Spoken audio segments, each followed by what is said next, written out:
Hey guys, it is currently 8:29 in the morning on January 20th, and we're going to go ahead and talk about the weekend, which is the 18th and the 19th.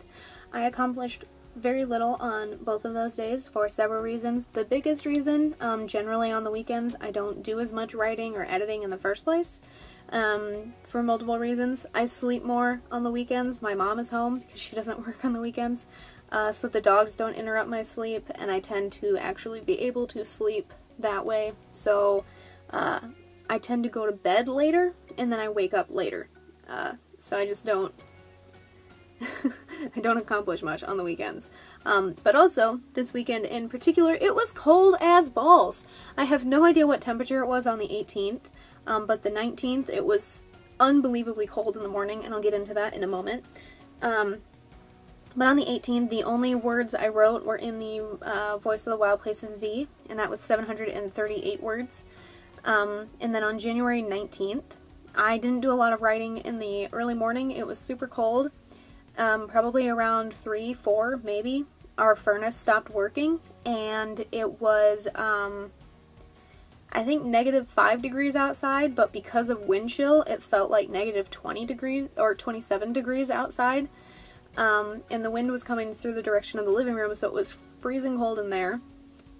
And I had Willie and Celine is the cat, in the living room with me, so they weren't cold at this end of the house.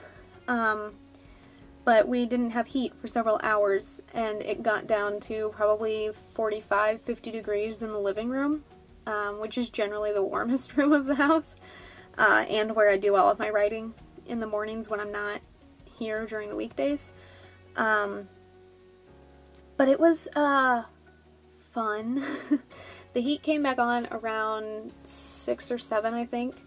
But in between that, it was cold. I didn't accomplish much of anything. I was just making sure that Celine and Willie were warm, because they were the only two that were out there with me, because Roxy was back here with my mom sleeping. But then when I did finally start writing, I picked up with Z again, and that was 368 words. 322 in Pittman's Legend Valiant Fighter. And then I edited 2,924 words in Eves, which again is the book for Gent. That brought my total for January 19th to 690 words, and all together for the month I have surpassed 45,000, 45,006 as of the 19th. So progress has been slow, but that is okay. Things are just, it depends on the day. Sometimes it's because it's cold out, sometimes it's because I'm in a bunch of pain, sometimes it's because my sleep schedule is all jacked up and I don't fall asleep relatively quickly, so I wake up super late, so I get no writing done. Kind of a mixed bag, but still shooting for 100,000 before the end of the month, so we'll see how that goes. And like I said at the beginning of the month, if I have to readjust, I will. I'll adjust it lower if it's what fits my strengths that month. But I'm still going to shoot for 100,000 right now, and we'll go from there. But that is all that I have for the weekend update. That's all I have for the 18th and the 19th. If you enjoyed this video, a like is always appreciated. If you'd like to stay updated on my writing, my editing, the gaming videos I upload roughly every Friday, or anything that I do on the channel in between, feel free to subscribe. All of the links to my authors pages, as well as links to my social media, are in the description down below. Thank you guys so much for watching, and I'll see you in the next one. Bye for now.